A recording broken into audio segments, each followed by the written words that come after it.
you are conservative in your money supply. So therefore, in the case of China, it's a liberal money supply. Do they have a fixed exchange rate? Almost. Till recently, it was fixed, 8.33 yuan to a dollar. But since the Americans put on a huge amount of pressure, they did bring in a secret basket of currencies. And it was just the Bank of China would have a secret meeting and decide whether they should revalue or devalue, and they've been revaluing. I think now it's probably 6.5 yuan to a dollar. So there has been some revaluation. Most economists think that China's currency should be revalued to 4 yuan to a dollar. China can't do that, and I'll explain to you in a minute why it can't do that. Okay, so therefore, in China also, we can say because there is no capital account convertibility, the unholy trinity does not operate. And it could have operated at the time of the East Asian crisis had the capital account convertibility been there. If there was capital account convertibility, capital account convertibility means anybody brings a dollar, you will get local currency. Anybody takes a local currency to the bank, will get the dollar.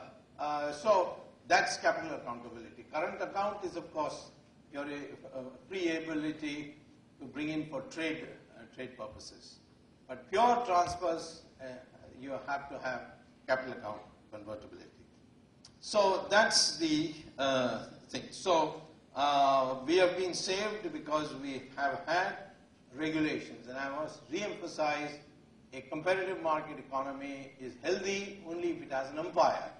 It has a regulator, and the regulations are transparent, not opaque, like in the case of Japan or in the case of Korea, which has led them into severe problems, and they are not in a position yet to have a transparent system.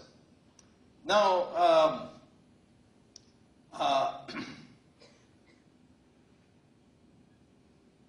there are also three other important things one has to look at before deciding whether a country is going to have a crisis or not. First is what is called as macroeconomic stability.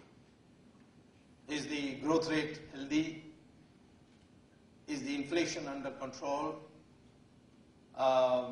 Is the fiscal balance okay? You know, a variety of these macroeconomic criteria which you can get by going to the website. Anytime you can go to the worldbank.org or IMF.org and you type in macroeconomic stability, they'll give you all these things. They're all usuals, whether there is adequate poverty reduction, etc., etc. There are some macroeconomic indicators.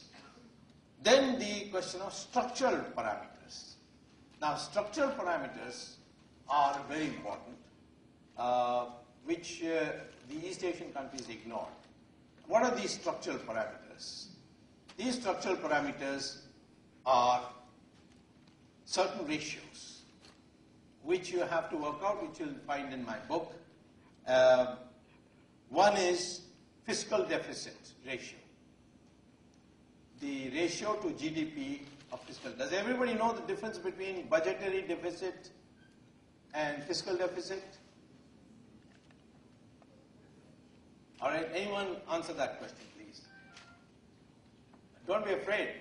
Making mistakes is part of learning. Yeah. Fiscal deficit is the difference between imports and exports, and budgetary deficit is the difference between the revenues generated by the government and the amount of money that they are investing in the. It's not correct. So you have some learning to do. I'll educate you just now. Right. But anyway, I'm glad you tried, and I'd like others also to make an attempt. Anyone else knows? Yeah. That's budgetary deficit. The difference between government revenue and government expenditure is budget deficit. So fiscal deficit, yes sir. Fiscal deficit would include both